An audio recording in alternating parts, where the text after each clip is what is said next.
प्रणाम सभी को। आज की जो चर्चा में, आज के सत्संग में सभी का स्वागत है। गुरुदेव को प्रणाम, गुरु क्षेत्र को प्रणाम। तो आज का जो ये सत्संग है, इसका आरंभ करते हैं। आज की जो चर्चा का विषय है हमारे समक्ष में, वो है सबसे पहला जो बात है, पहली बात बिल्कुल, ज्ञान मार्ग में अवधारणाओं का होना क्यों आवश्यक है।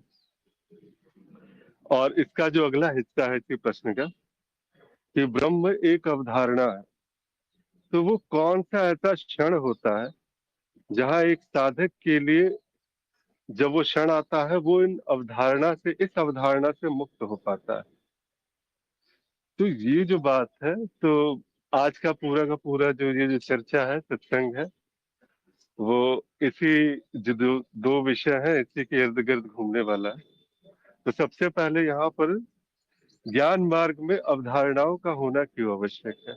आखिर ये प्रश्न आया तो कैसे आया, कहाँ से आया। एक प्रश्न का एक, क्योंकि जब प्रश्न पे हम चर्चा करते हैं तो उस प्रश्न के एक मूल अज्ञान पर प्रहार किया जाता है। कुछ ऐसा होता है कि उस प्रश्न के जब साथ में हम बहते हैं, उस प्रश्न के साथ में एक जो अभिव्यक्ति आ रही होती है, उसे हम उत्तर तो नहीं कहेंगे, किसी प्रकार का वो उत्तर नहीं हो रहा होता है। वो एक अभिव्यक्ति है जो बड़े ही गहरे स्तर से वो अभिव्यक्त हो रही होती है, एक मौन की एक तरंग की भांति।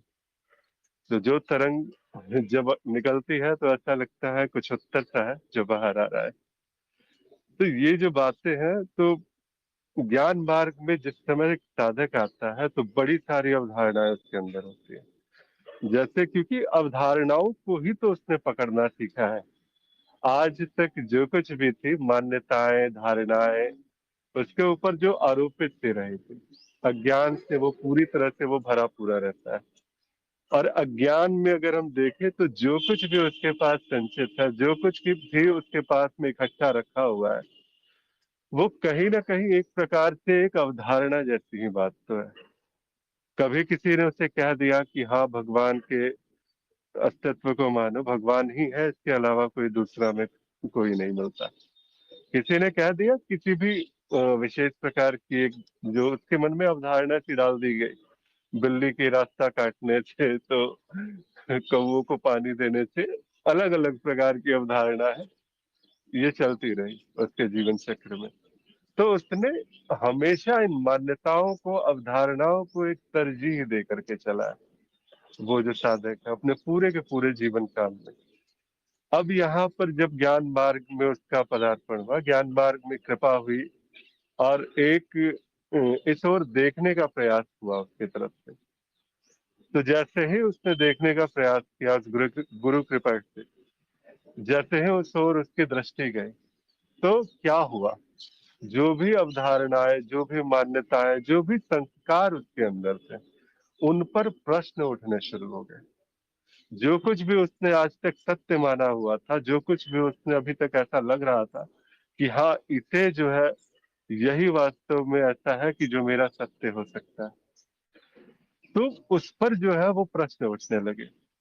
जैसे मेरे, जो एक निजी तौर पे अगर मैं कहूँ, तो मैं भक्ति मार्ग से आया था, और जो माला फेरने वाली जो बात होती है कि मन का फेरने वाली बात, तो वहां पर क्या है ना कि बस वो माला ही मैं फेर रहा था, और माला फेरते हुए ऐसा लगता था कि ये तो मुझे जीवन भर करना है, और यही है मेरे जीवन का वास्तविक लक्ष्य, इसी के साथ में मुझे आगे बढ़ना है।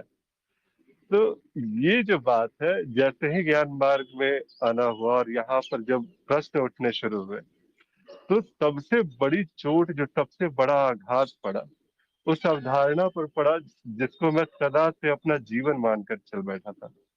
ऐसा लगा था कि यही मेरा जीवन है, यही मेरा सर्वस्व है। और उस अवधारणा पर आघात बार बार किया गया, अलग अलग माध्यमों से, अलग अलग सत्संगों के माध्यम से, अलग अलग साधकों के माध्यम से। तो खैर, एक क्षण ऐसा भी आया जब भला हुआ मेरी मुरी गगरी फूटी, तो माला मेरे हाथ से तो खैर छूटी वहां से। अब इसके बाद से तो यहाँ पर भी आते हैं, तो ज्ञान मार्ग में भी एक अवधारणा सी दे दी जाती है।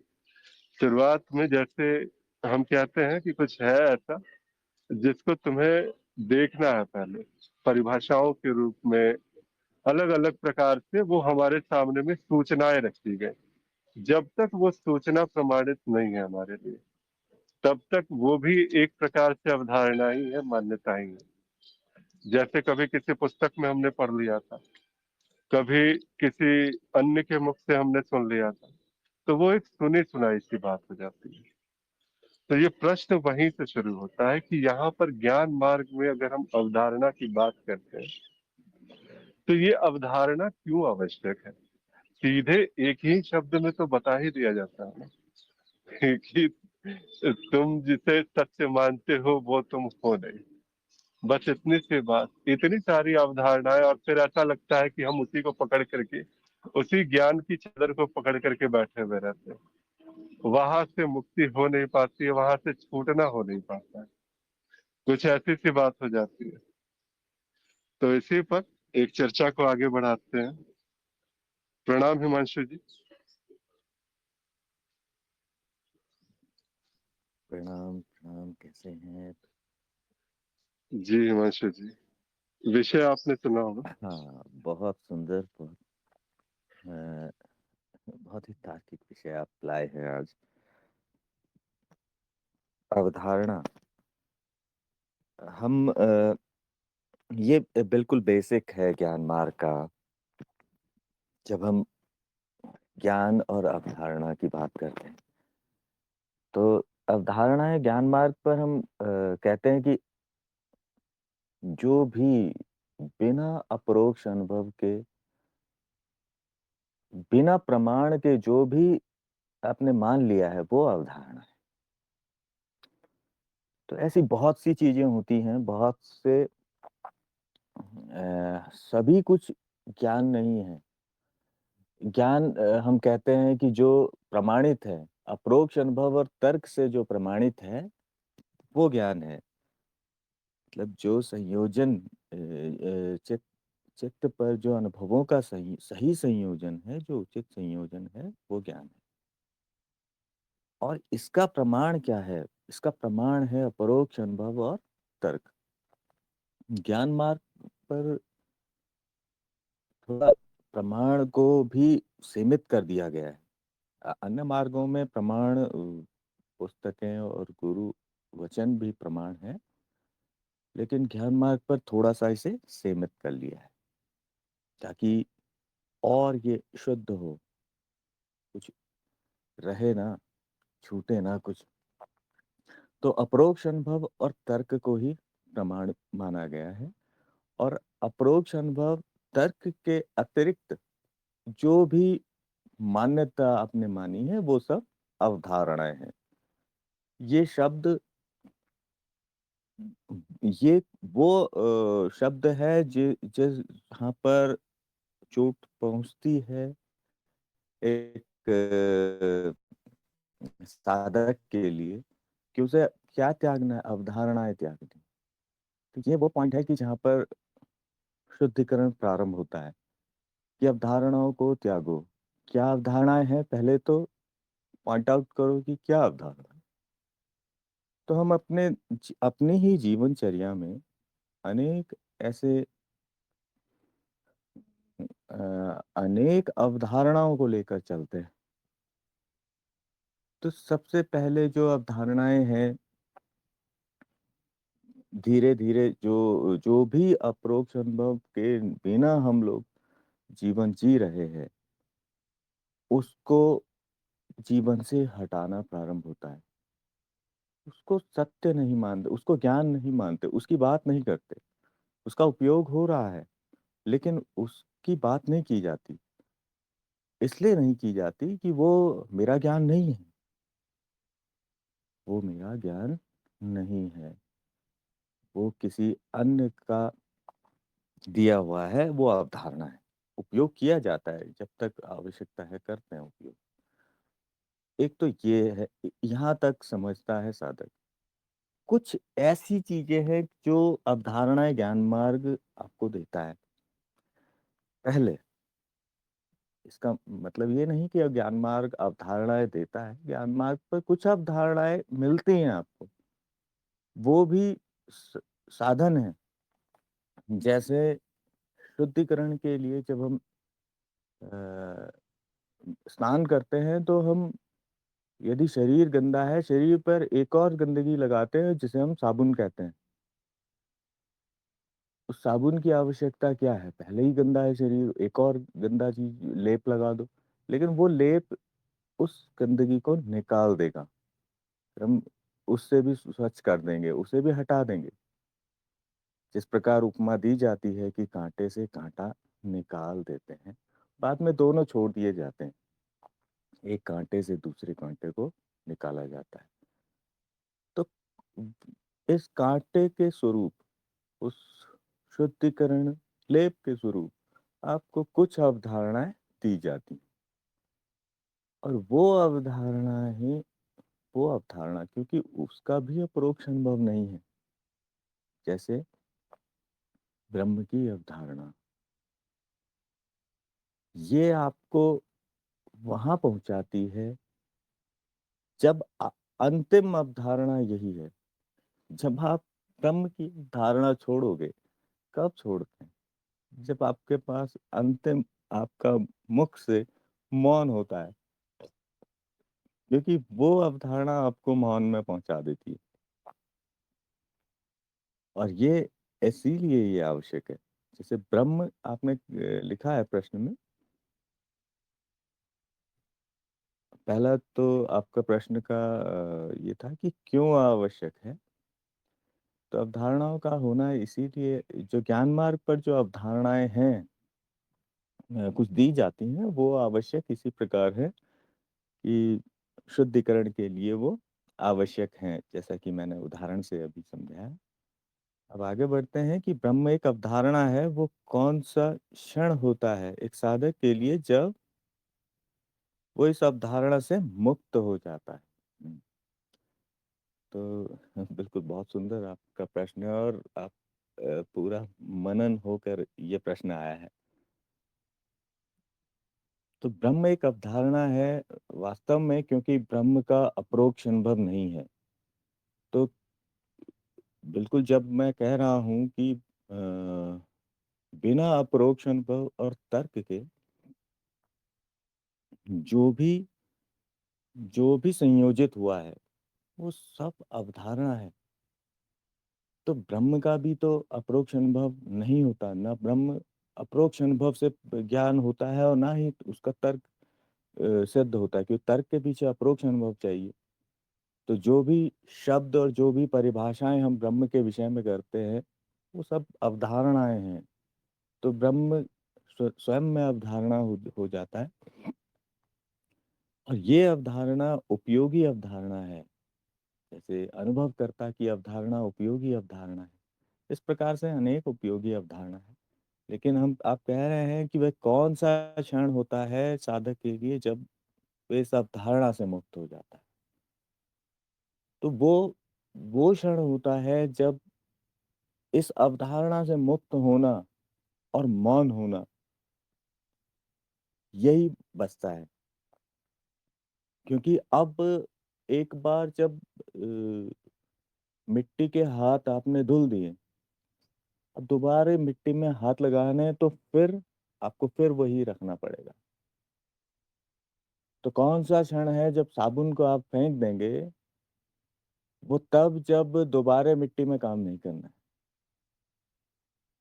तो माली जो है डेली पौधों को गुड़ाई करता है और फिर बाद में साबुन से हाथ धुल देता है और साबुन को सँभाल के रख लेता है। अवधारणा को फिलहाल धुल देता है और साबुन को सँभाल के रखता है। कौन-सा क्षण है जिस दिन वो साबुन को भी नदी में फेंक देगा? जब माली से ही काम छोड़ देगा। जिस दिन वो माली से त्याग पत्र देगा कि अब मुझे मिट्टी में काम ही नहीं करना है, अब अशुद्धि होनी ही नहीं है। अब ये पौधे और ये कार्यक्षेत्र से त्यागपत्र दे दिया मैंने, अब हाथ गंदे नहीं होने हैं, अब मुझे कोई साबुन नहीं चाहिए। तो एक साधक के लिए ब्रह्म की अवधारणा अनुभवकर्ता की अवधारणा ये तब छूटती है जब उसे मौन हो जाना है। उसे कोई बात ही नहीं करनी, उसे ज्ञान प्रसार भी नहीं करना, उसे चर्चा भी नहीं करनी, मौन है। वो अवधारणा मात्र उपयोगी अवधारणा है पहुँचने के लिए। वो अवधारणा मौन तक पहुँचने की सीढ़ी है। उस सीढ़ी को छत के ऊपर ले जाके अपने साथ सुखाना नहीं है। तो वो अवधारणा मात्र पहुँचने के लिए है। तो वो कौन-सा क्षण है? वो आपका प्रश्न है कौन-सा क्षण है वो? वो मौन का क्षण है, वो पहुँचने का क्षण है, वो निवृत्ति का क्षण है कि उसके बाद उपयोग नहीं होगी। अ, डेली वो उपयोग होती है, लेकिन सिर्फ़ मात्र उपयोग होती है। सीढ़ी तब तक उपयोग होती है जब तक आपको छत पर पहुँचना है। जब तक आपको वापस आना है फिर सीढ़ी आप लगा के रखेंगे। जिस दिन वापस आना छोड़ देंगे नीचे, सीढ़ी भी फेंक देंगे। अब आवश्यकता नहीं है सीढ़ी की, अब मैं छत पे ही हूँ हमेशा। तो इस तरह से वो साधन रूप में उपयोग किया गया है। तो इतना ही जी मैं कह सकता हिमांशु जी। हूँ। जी, जी, जी, जी नहीं, धन्यवाद। एक प्रश्न जो है उठता है, जैसा आपने बताया अभी जी, कि जो मौन का क्षण होता है, जो परम शांति का क्षण होता है, तो ऐसा तो है नहीं, बड़े सारे साधक ऐसे भी देखे गए हैं जो सब कुछ सारी अवधारणाओं से मुक्त होते हुए भी वो अपने वचनों का प्रसार कर रहे हैं। वो ज्ञान प्रसार नहीं कहा जा सकता, लेकिन इतना तो अवश्य है कि वहां से भी उन्होंने जो है अपनी वाणी को व्यक्त अवश्य किया। चुप चुप भी नहीं हो जी। गए, बिल्कुल शांत भी नहीं हो गए, किसी आप का भी मुख त्याग खोलिएगा संसार में। आदिसत्व जी, मुख से हम्म, निकला हुआ प्रत्येक शब्द, कोई हम्म, शब्द ब्रह्म की व्याख्या नहीं है। कोई शब्द अनुभवकर्ता की ओर पहुँचता नहीं है। उसकी व्याख्या करना ही अवधारणा है। उसके लिए शब्द निकालना ही अवधारणा है। आपने शब्द निकाला और आपकी अवधारणाएँ चालू, आपका सहारा शुरू। आपने लाठी पकड़नी पड़ेगी, सीढ़ी उठानी पड़ेगी, सीढ़ी पे चढ़ना ही पड़ेगा।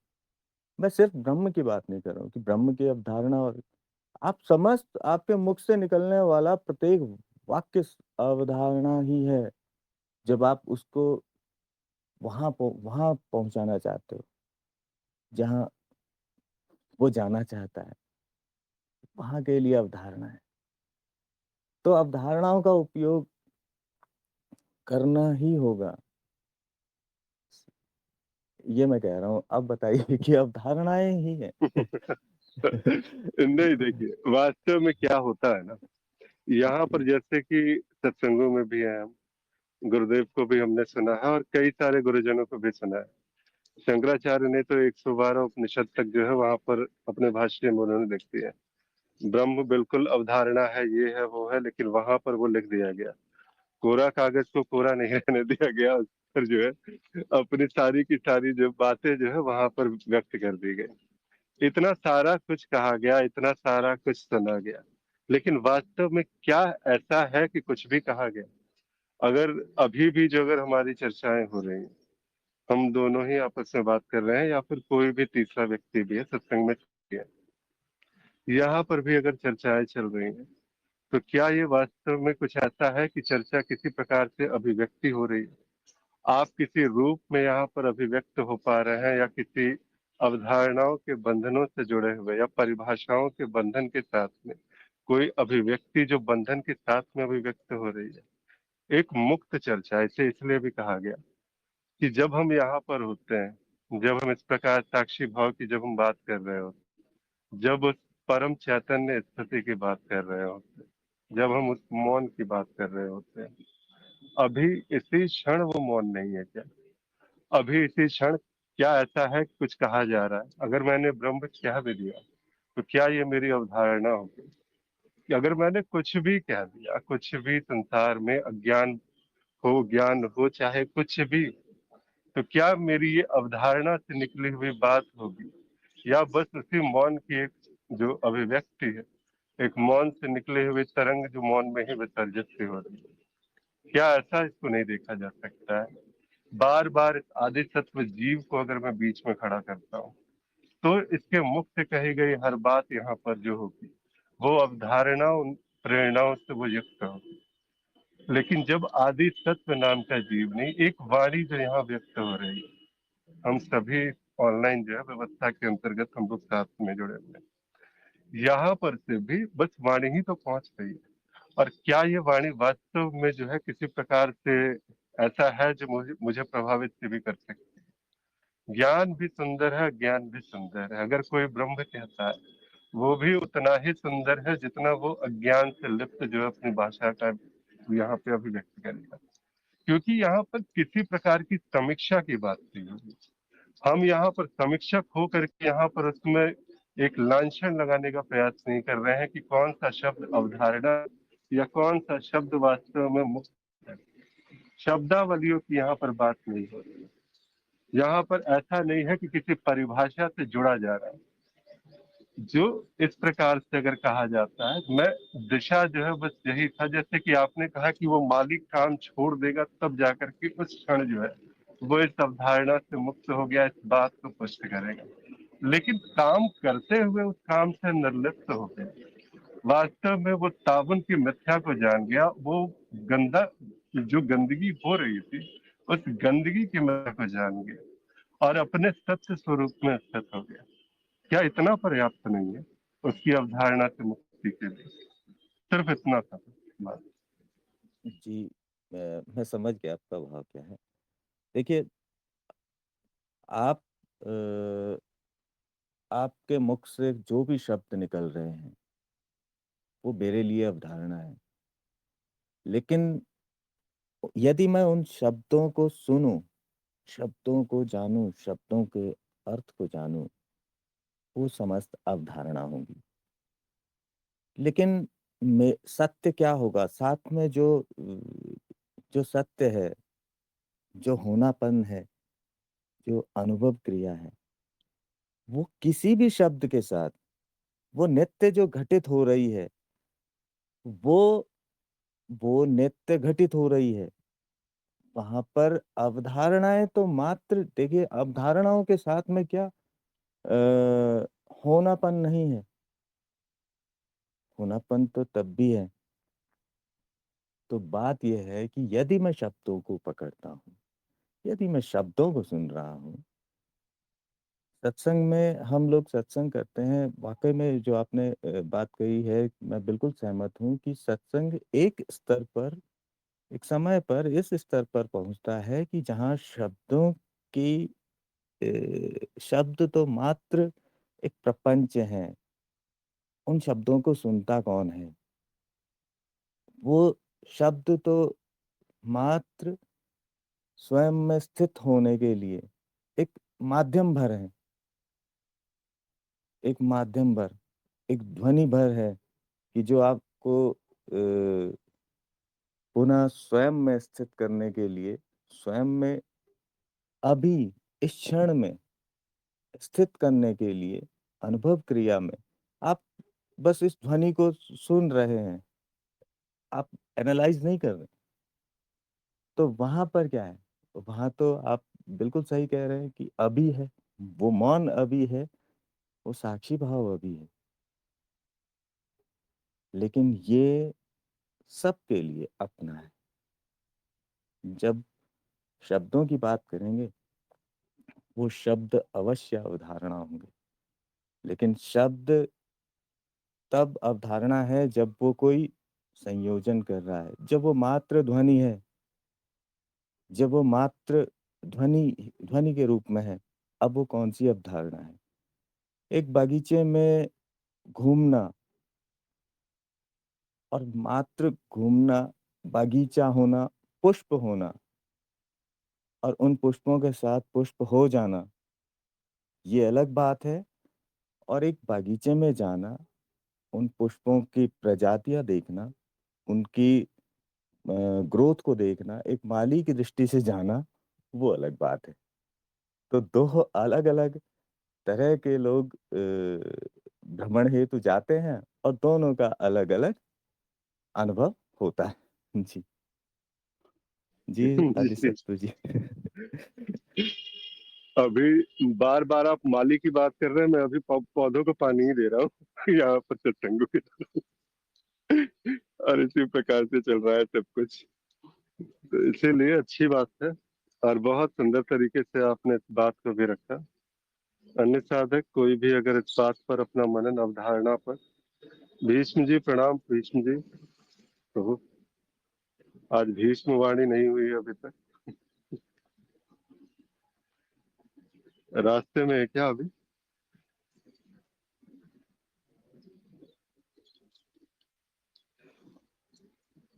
जी ऐसा लगता तो है रास्ते में है, नहीं तो अब तक तो बोल ही देते प्रभु। आत्म प्रकाश जी। जी भैया। आप भी व्यस्त हैं क्या?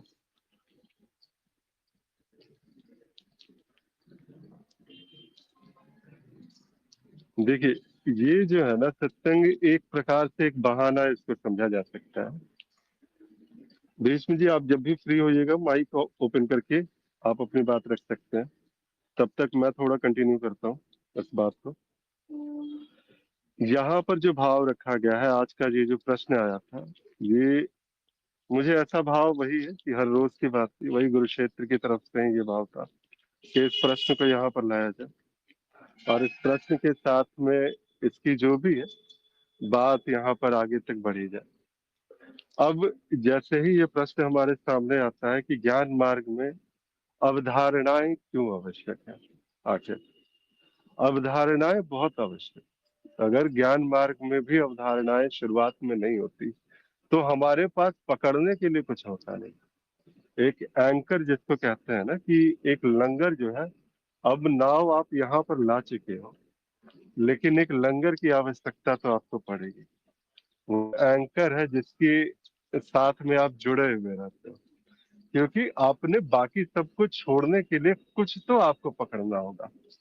आप गुरु को ही पकड़ लेते हो, बहुत सारे साधक ऐसे हैं जो गुरु को पकड़ लेते हैं, बहुत सारे साधक ऐसे हैं जो परिभाषाओं को पकड़ लेते हैं, परिभाषाओं की डोर से वो बंधे से जाते हैं कि ये जो परिभाषाएं हैं यही मेरी वास्तविक अभिव्यक्ति है, मेरे ज्ञान की अगर कोई अभिव्यक्ति हो सकता है तो ये परिभाषाएं हो सकती है। ये सब कुछ जो है जैसे मान्यताओं की तरह हमने अपने अज्ञान को स्वीकारा था कभी, अभी ज्ञान को भी एक मान्यता की तरह से उसको बस स्वीकार मत कर लिया, कोई प्रमाणित बात यहाँ पर ना रही। तो जब ऐसा हुआ तो उसी क्षण की जो जितने भी परिभाषाएं हैं, जो कुछ भी कहा जा रहा है, जो कुछ भी सुना जा रहा है, ये मात्र एक अवधारणा सी होगी हमारे लिए। और ये अवधारणा बहुत आवश्यक है क्योंकि अगर ये अवधारणा ना होती तो पुरानी जो अवधारणाएं हैं वो छूटती कैसे। स्पाइडर मैन जब उड़ता है ना तो वैसे ही एक बिल्डिंग पर वो उसकी एक जो जाल फेंकता है फिर दूसरी बिल्डिंग पर, तो उसी प्रकार से जब तक अगर वो बैलेंस बना करके वो हवा में नहीं उड़ेगा तो वो जो है वो तो फिर उड़ ही नहीं पाएगा वो हवा में।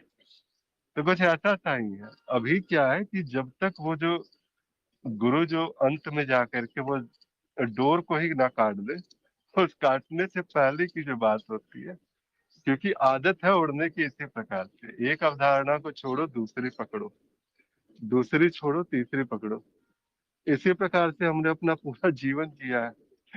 तो ये जो है इस प्रकार से जोड़ना था, तो इसीलिए शुरुआती स्तर पर अवधारणाएं दी जाती है, बताया जाता है कि देखो ये है, ऐसा है, अनुभव करता ऐसा है, कुछ अनुभव था, ये है कुछ ऐसा है जो ब्रह्म जिसे कहते हैं परिभाषाओं के साथ में, और कुछ ऐसा है जिसे हम साक्षी भाव या वो होनापन या वो ऐसी वैसी बात जो भी है, वो भी एक अवधारणा की तरह से बता दिया जाता है।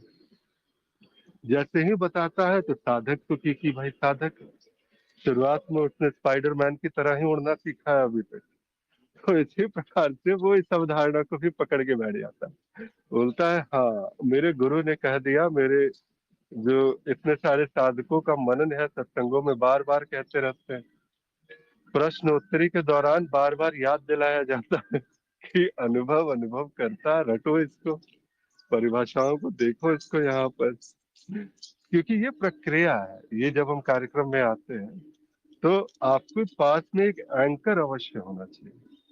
वो एंकर जब होता है तब जो उसको पकड़ करके आप पुरानी जो चीजें हैं वो छोड़ पाते हैं, वो छूट पाती है वहां से। उसके बाद फिर धीरे धीरे जैसे ही हमने परिभाषाओं को एक अवधारणा के रूप में स्वीकार भर कर लिया, फिर आता है ये श्रवण का जैसे चरण था। श्रवण में हमने सुन लिया, उसको एक अवधारणा के रूप में स्वीकार कर लिया। अब अगला चरण आता है मनन का। जब हम मनन पर आगे बढ़ते हैं, मनन के साथ में आगे चला जाता है, तो मनन में क्या करते हैं? मनन में हम अपने अपरोक्ष अनुभव और तर्कों का इस्तेमाल करते हैं। उन सारी अवधारणाओं पर चोट करते हैं, यथा संभव प्रहार, कि ये जो है, क्या ये अवधारणा वास्तव में वैसी ही है जैसे हमारे गुरुदेव ने बताई है? क्या ये जो बात है, परिभाषाएं बिल्कुल वैसी सी ही है जैसे जो यहाँ पर परिभाषाओं के रूप में हमारे सामने परोसी गई है? तो बार बार जब अपरोक्ष अनुभव और तर्कों की चोट सी लगती है, प्रहार सा होता है, तब जाकर के वो जो बात है अवधारणाओं के जंजाल से, कि अब कोई बात अवधारणा नहीं है, हर प्रहार के साथ में वो बात जो है वो अवधारणा की श्रेणी से ऊपर उठ जाती है, एक स्तर ऊपर। अब वो बात प्रमाणित बात है आपके लिए और उस साधक के लिए, सभी के लिए। वो बात बिल्कुल जब वो कहता है तो बिल्कुल ठोस तरीके से प्रमाणित हो करके कह रहा है अब वो बात, क्योंकि अब उसके लिए वो बात अब अवधारणा नहीं रही।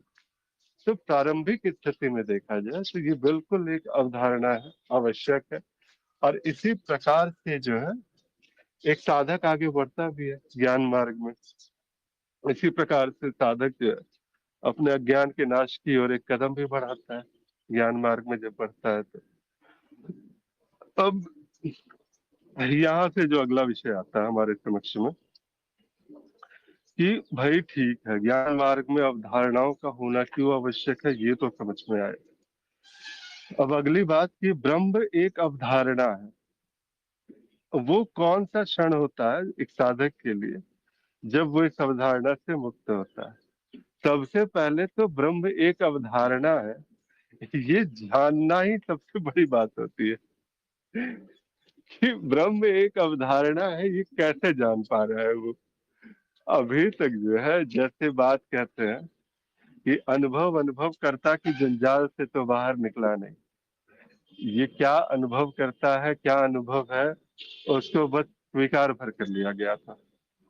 लेकिन जब नेति नेति अलग अलग प्रकार से उस पर प्रहार होता है, तब जाकर के एक क्षण ऐसा आता है कि वो अपनी जो पुरानी जो मान्यताएं थी वहां से वो बाहर निकला। साक्षी भाव की स्थिति, निधिध्यासन की जो बात कहते हैं, निधिध्यासन की ओर उसने अपने कदम बढ़ा दिए। अब यहाँ से जो एक अगली अवधारणा जो उसके समक्ष आती है वो है अद्वैत ब्रह्म। और अलग अलग प्रकार से उसके सामने में शब्दावलियां परोसी जाती है। तो कुछ है जो अभी भी तुम्हारे लिए मार्ग को अधूरा किए हुए है। अभी अभी जो है तुम इस मार्ग में आए हो और अभी तक जो है तुमने उस स्थिति को अभी तक स्पष्ट नहीं किया है। जो अगली बात है, जो अंतिम बात है, कि स्वप्न ही स्वप्न दृष्टा है, अस्तित्व ही अपने अनंत मिथ्या रूपों में प्रकट है। तो ये सारी बात जो ब्रह्म के विषय में जो कही जाती है, आत्मन ही ब्रह्मन है। कोई अनुभव अनुभवकर्ता के बीच का जो है कुछ ऐसा नहीं है जो अनुभव अनुभवकर्ता को अलग करता है। कोई दृश्य दृष्टा का भेद नहीं है, सिर्फ दृष्टि मात्र है, अनुभव क्रिया मात्र है। अगर हम यहाँ ये कह रहे हैं, इस प्रकार से बताया जाता है, तो ये भी एक अवधारणा की तरह वो पहले स्वीकारता है। क्योंकि फिर अभी तक वो आदत जो है ना वो तो बनी हुई है कि अब यहाँ से अगर बाहर निकलना है तो एक नई अवधारणा तो चाहिए होगी। वो अवधारणा वहां पर उस स्थिति में जाकर के उस ब्रह्म की अवधारणा को वो वहां पर पकड़ लेता है, उस परिभाषाओं को पकड़ लेता है। वो जो है कुछ ऐसा था कि हाँ ये तो मुझे बिल्कुल अब स्पष्ट हो गया, ये अद्वैत अब मुझसे भिन्न नहीं, ये अद्वैत अब ऐसा है कि बिल्कुल मेरी पकड़ में है, मेरी मुट्ठी में। और यहाँ से फिर वो छलांग, एक उड़ान जो है वहां से उसकी प्रारंभ होती है कि हाँ, ये चीज है और ये अवधारणा मेरे बिल्कुल बुद्धि को बिल्कुल जो है संतुष्ट सी कर दे रही है। कभी कभी ऐसा भी होता है कि मौखिक रूप से ही जो है सही, वो ये भी घोषणा कर देता है कि मैं तो मौन हो गया, कुछ बचा कहाँ। ये देखो तो सही, मैं तो अभी भी मौन हूँ। कई सारे ऐसे भी हैं जो कहते होंगे कि अब यहाँ से जो है वैसे भी जब मौन ही होना है, सांसारिक रूप से भी मैं मौन धारण कर लेता हूँ। शायद ये होता होगा वही ब्रह्म वाली अवस्था, ताकि उस अवस्था में जाकर के मैं बिल्कुल निश्चिंत सा होकर के बैठ जाऊँ। यही सारी बातें जब आगे चलती जाती हैं, अलग अलग प्रकार से जब कही जाती हैं अलग अलग साधकों द्वारा, तो वो भी इसको एक अवधारणा के रूप में स्वीकार भर कर लेता है। लेकिन जैसा गुरुदेव कहते हैं कि हर बात प्रमाणित होनी चाहिए। अवधारणा को भी जब तक आप ठोक बजा कर देख न लो, जब तक वो जो बात है वहां पर जब तक आपके लिए वो प्रमाणित ना हो जाए, तब तक जो है एक शब्द, एक अवधारणा सी ही रहती है आपके लिए। तो यहाँ से फिर साधक आगे बढ़ता है मार्ग में ही। साधक तो रहता नहीं है, जैसे ही नीति नीति करके उसने सब कुछ प्रमाण पा लिया, प्रमाणित कर लिया, साधक तो वही समाप्त हो चुका है। लेकिन वो जो अहम है, जो बार बार याद दिलाता है कि नहीं, कोई साधक है जो बचा हुआ है, कुछ है जो अभी बाकी बकाया है, मार्ग अभी बचा हुआ है। देखो तुम्हारे सामने एक परिभाषा आई है और तुम्हें तो इसका पता नहीं है, तुम कैसे कहते हो कि आध्यात्मिक मार्ग ही तुम्हारा समाप्त हो गया, कोई ज्ञान मार्ग नहीं बचा है तुम्हारे लिए। ये कह पा रहे हो क्योंकि वास्तव में बचा हुआ है अभी भी तुम्हारे पास में। तो वो जो बची हुई बात होती है उसको प्रमाणित करने के लिए फिर ये प्रयास होता है। प्रयास होता है, कुछ प्रश्न होते हैं, कुछ मूल प्रश्न गुरु के द्वारा दिए गए, कुछ मूल प्रश्न ऐसे होते हैं जो साधकों के बीच में ऐसे ही सत्संगों के माध्यम से निकल के आते हैं कि हाँ, ये प्रश्न ऐसा था, ये प्रश्न जो है मुझे इसका उत्तर विशेष में जानना। तो फिर यहाँ से उसकी जो अगली जो छलांग जिसकी बात करते हैं, वो एक छलांग सी लगती है। और ये जो बात है, अब कोई अवधारणा नहीं रहती। ब्रह्म जो कहा जाता है, तो वो उसी मिठास से ही उत्पन्न हुई बात होती है। उसके शब्दों में वही मिठास, वही चाशनी घुली होती है, जो उस ब्रह्म की बात जो कही जाती है तो वहां तक पहुंचती है। अब वो जो यहाँ से बातें कह रहा है ब्रह्म के विषय में, चाहे किसी भी विषय में, अब जैसे भी वो कहता है कि एकता है, अद्वैत है, कोई विभाजन नहीं होता, हमने विभाजन अगर किया भी है तो ये बस बौद्धिक समझ के लिए विभाजन किया गया है। तो जब वो ये बात कह रहा होता है, वो सिर्फ कह नहीं रहा होता, उसके लिए भी ये प्रमाणित से बात होती है। ये अवधारणा नहीं है, ये अवधारणा से सर्वथा जो है वो मुक्त हुआ रहता है। तो क्षण वही होता है जिस क्षण उसके लिए ये बात प्रमाणित सी हो जाती है, परिभाषाओं से परे की बात हो जाती है, तब जाकर के कह सकते हैं कि अब कोई अवधारणा नहीं रही उसके लिए। तो शायद मुझे लगता है कि इस प्रश्न पर जो है अपना भाव मैंने व्यक्त किया।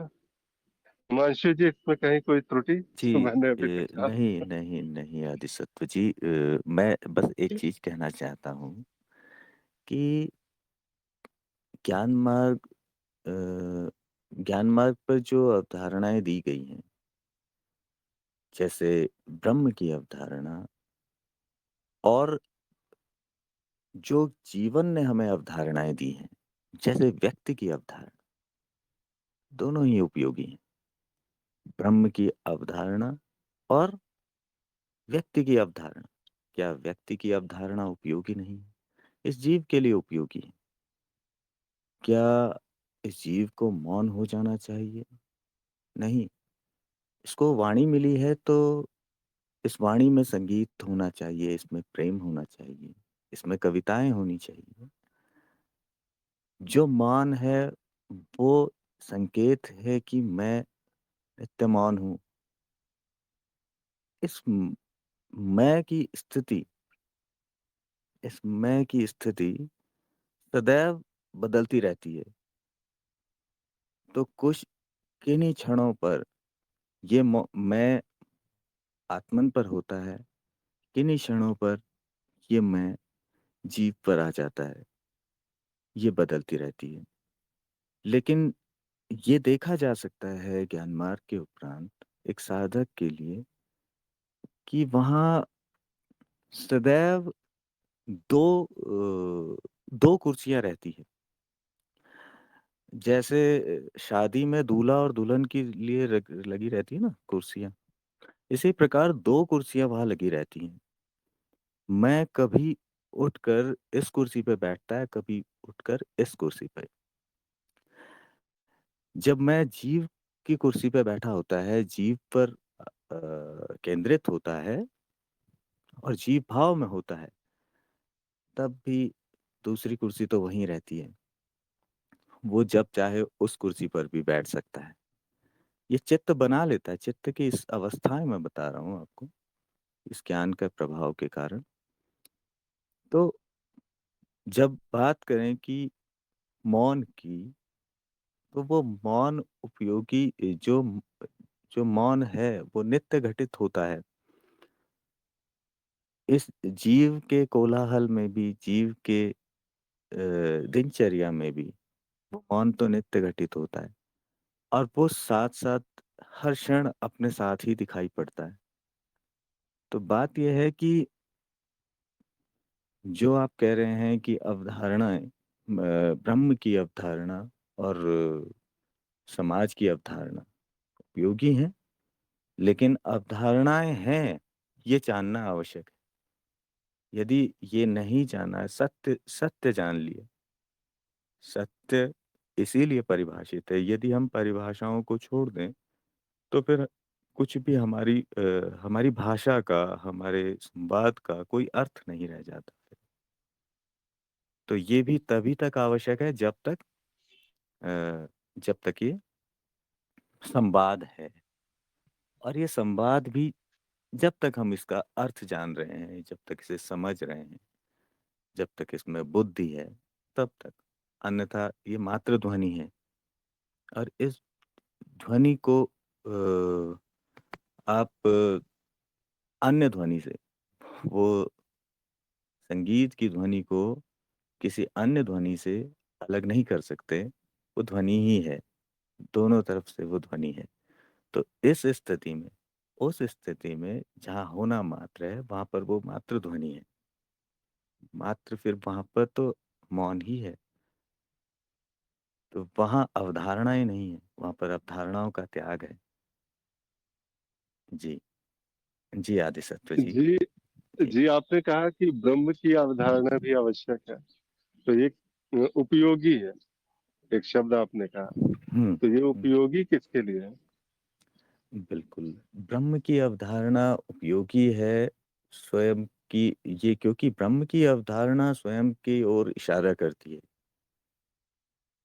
कैसे अवधारणा किस लिए कहा गया है ये तो आप समझ ही रहे होंगे क्योंकि सत्यापित नहीं हुआ है, परिभाषित नहीं है। लेकिन अवधारणा है तब तक अवधारणा है क्योंकि आप बता रहे हैं। मैं बोल रहा हूँ, अवधारणा है। मैंने कहा अहम ब्रह्मास्मि, ये अवधारणा है। मैंने जी, जाना इसमें मैंने जाना जी, जी। अहम ब्रह्मास्मि, अब ये अवधारणा नहीं है। लेकिन जब मैं बोल पाता हूँ इसे तो ये अवधारणा होती है। जब मैं जान पाता हूँ इसे तो ये अवधारणा जी, नहीं इसमें होती। हाँ, जी इसमें एक जो है ना मूल जैसे ये प्रश्न जो था, ये इसलिए भी था कि जैसे हमने पाठ्यक्रम में भी पढ़ा है कि जी, गुरुदेव वहाँ बताते भी हैं कि ब्रह्म ज्ञान के लिए आत्मज्ञान आवश्यक है। ये बिल्कुल इसके लिए बिल्कुल एक पहली जो रिक्वायरमेंट है, वो चेकलिस्ट में से एक है कि आत्मज्ञान होना चाहिए, तभी जो है वो ब्रह्म ज्ञान की बात वो कर सकता है। तो जब हम जी, यहाँ पर ये बात कह रहे होते हैं, आत्मज्ञान के बाद वैसे भी जो है वो जो साधक बना है, वो जो जीव है, वो सब कुछ जो है जितने जिसके लिए उपयोगी था कभी, कुछ हो सकता है उपयोगी, वो तो समाप्त हो चुका है। तो अब उपयोगी अगर कहा जा रहा है, तो वो किसके लिए उपयोगी कहा जा रहा है? इस हाँ, हाँ, परिदृश्य से जो हाँ, है, ये हाँ। प्रश्न था। बिल्कुल, बिल्कुल। देखिए, साधक समाप्त हो जाना का अर्थ है कि साधक जो है, व्यक्ति जो है, वो अवधारणा सिद्ध होता है। उसका ना होना सिद्ध होता है। संसार का ना होना सिद्ध होता है कि संसार नहीं है, जगत नहीं है, व्यक्ति नहीं है, वस्तुएँ नहीं हैं, कुछ भी तो नहीं है, स्वप्न है, भोजन भी नहीं है, अब इसे खाऊँ क्यों? तो जब हम ये कहते हैं कि साधक नहीं है, इसका अर्थ क्या है? इसका अर्थ वो नहीं है जो ऐसे समझा जाए। इसका अर्थ है कि साधक अवधारणा है। अब साधक नहीं है, व्यक्ति नहीं है, संसार नहीं है, इतना ही कहकर ज्ञान मार्ग अपना शटर बंद क्यों नहीं कर देता पहले ही दिन? जब है ही नहीं तो भई तुम आए क्यों? तुम्हें बता दिया नहीं है, छुट्टी है आज, बाहर बोर्ड लगा दिया क्लोज़्ड। पर क्यों? सिर्फ़ ये कह के भी क्यों नहीं लौटा दिया जाता? ये सब प्रपंच क्यों? इसलिए क्योंकि वो अवधारणा है। ये बताया गया नहीं होने का अर्थ है कि वो सत्य नहीं है। व्यक्ति अवधारणा है, आपने बनाई है ये अवधारणा। अब ये संयोजित है, ये जैसे भी है इसका विज्ञान है। सारा प्रपंच क्या साक्षी के लिए है? क्या ज्ञान मार्ग साक्षी के लिए है? क्या ज्ञान मार्ग ब्रह्म के लिए है? ब्रह्म को किस ज्ञान की आवश्यकता? जब व्यक्ति नहीं है तो कौन से ज्ञान की किसको आवश्यकता है? किसी ज्ञान की आवश्यकता ही प्रतीत नहीं होती फिर तो। व्यक्ति नहीं है, संसार नहीं है तो क्यों ये ज्ञान? क्यों ये भक्ति? क्यों? लेकिन इसलिए क्योंकि अवधारणा है और ये अवधारणा समाप्त नहीं होगी। ये जो स्वप्न चल रहा है, ये स्वप्न चलेगा अभी। संकेत यही है और जब तक ये स्वप्न चलेगा, तब तक ये जीव रहेगा, ये अवधारणाएँ रहेंगी और वो जीव सही ढंग से जग जाए, सही प्रकार से जग जाए, उसको सहलाया जाता है, उसको उस स्वप्न को सुंदर कर दिया जाता है, ताकि वो स्वप्न में भी उसकी उसकी जो जागृति हो वो शीघ्र हो। तो कौन कौन है जो सोया हुआ है? क्या ब्रह्म सोया हुआ है? नहीं, फिर इशारा जीव की ही ओर है। कल्याण जीव का ही होना है। सीखना प्रगति पथ पर जो अग्रसर है वो जीव है। तो ना जीव है, ना प्रगति पथ है, तो फिर क्या ब्रह्म सीख रहा है ये सब? क्या ब्रह्म मौन हो जाता है और ब्रह्म ही फिर मौन से हट जाता है? ऐसा तो नहीं है। तो जीव की अवधारणा, चित्त की अवधारणा, अवधारणा है, लेकिन समस्त प्रपंच भी तो उसी के लिए है। उस अवधारणा के लिए ये प्रपंच है।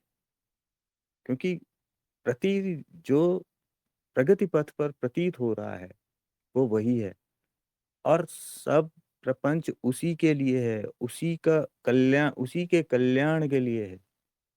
और ये कौन चाहता है? ये गुरुक्षेत्र सबसे बड़ी अवधारणा, गुरुक्षेत्र, गुरु, ये भी अवधारणा है। तो वो क्या चाहते हैं? उनका ये प्रपंच किस लिए? इस अवधारणा को बाहर मुक्त करने के लिए प्रगति पथ जो प्रगति पथ है वो स्वयं एक खेल है, एक अवधारणा है वो भी, लेकिन इस अवधारणा को अवधारणा जानते हुए उस चित्त को उस प्रगति पथ पर अग्रसर आगे बढ़ाने के लिए, उसकी प्रगति को तीव्र करने के लिए, ये भी तो इच्छा है कुरुक्षेत्र के अंदर। तो तब तो तभी ये सब है। तो ये लीला को समाप्त करना नहीं, लीला को लीला की तरह देखना है कि लीला है, इससे बंद नहीं हो जाता कुछ। जी। जी, आदिसत्व जी, क्या आपने पूछा जी। शायद मैंने क्या उत्तर दिया? जी। कोई बात नहीं, जैसा भी है, जो भी है सब सुंदर है। और कहे थे ना शुरुआत में जैसे हम लोग की ये चर्चा हुई कि 2 लोग क्या सत्संग कर सकते हैं, तो बिल्कुल कर सकते हैं। 1 घंटा हमारा बीत भी गया इसी प्रकार से। नहीं, नहीं, 2 ही चाहिए। अधिसत्व जी, मेरा ये जानना है कि सत्संग के लिए सत्संग 2 में ही होता है। 2 अर्थात जहाँ से 2 शुरू वहाँ से पूरा संसार है। यहाँ पर 2 से अधिक है भी नहीं, ये तो हम प्रमाणित कर चुके हैं। एक अनुभव है और एक अनुभवकर्ता। तो 2 के अतिरिक्त तो कभी होते भी नहीं, ज़्यादा तो होते ही नहीं, 3 तो होते ही नहीं, हमारी गिनती ही नहीं है। और जो 2 हैं वो भी मिथ्या है। है तो अद्वैत ही। तो चलिए अच्छी बात है। हाँ, तो जी। इसीलिए तो अंततः जो है फिर बात वहीं पे आती है कि जीव ब्रह्म जो है वो बन जा रहा है या ब्रह्म जीव बन जा रहा है। तो यहाँ पर एक मौन की अनंत अभिव्यक्तियां हैं। अनंत प्रकार से ब्रह्म जो है वही मौन अभिव्यक्त हो रहा है। और वो अभिव्यक्तियां जो है वो पहुंच भी रही हैं तो वो भी उसी मौन की अन्य अभिव्यक्तियों तक पहुंच रही है। तो इसी प्रकार से आज का सत्संग बड़ा सार्थक सा रहा, बहुत सुंदर रहा। और आप सभी को यहाँ सत्संग में आने के लिए बहुत बहुत धन्यवाद, बहुत बहुत आभार। और बिल्कुल ऐसे ही आइए 7 से 8 हर रोज सुबह। ये सत्संग ऐसे ही जारी रहे। कल फिर मिलते हैं, तब तक के लिए प्रणाम, नमस्कार, धन्यवाद।